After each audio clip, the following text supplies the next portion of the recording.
Hi guys. Ayos-ayos muna tayo. Um, yun. Ano pa lang masasabi ninyo sa pagtakbo? Kung tatakbo man si Vice Ganda sa pagiging president. So yun. So yan na. Nakanood ko medyo marami nag-uudjok sa kanya, di ba? So, yan, kaya palagay ninyo, kung tatakbo si Vice, iboboto nyo pa?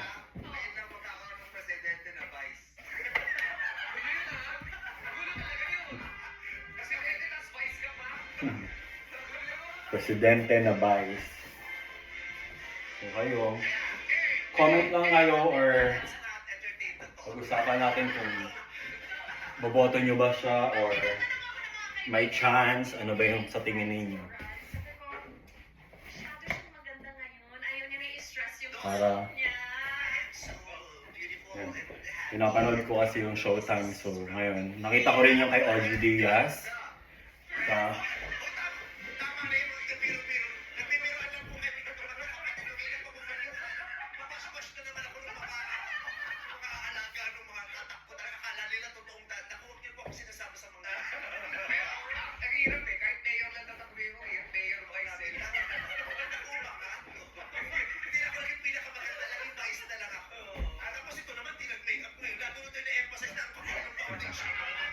Pero parang wala siyang bala kasi yun, ayaw niya na nababas siya.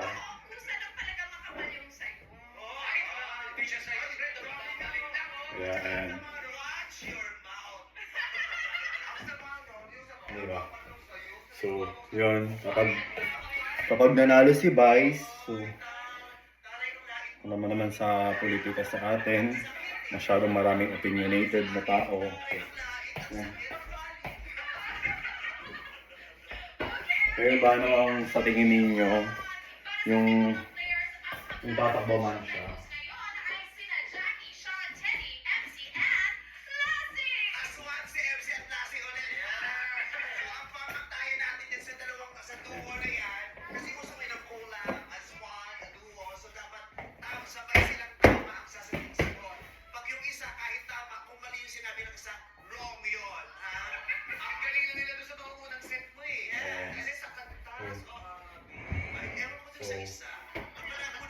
Subscribe na lang ako at saka like.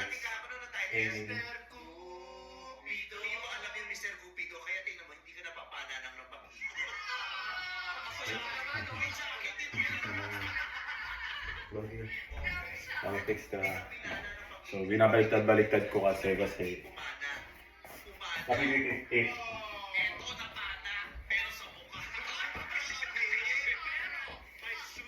so yan. Marami nang nangyayari sa Pilipinas.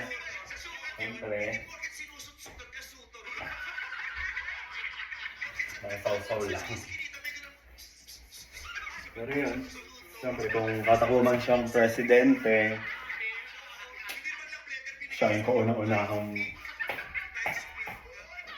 presidente na Vice. Diba? Kaya yun, so please like and subscribe. Thank you for watching.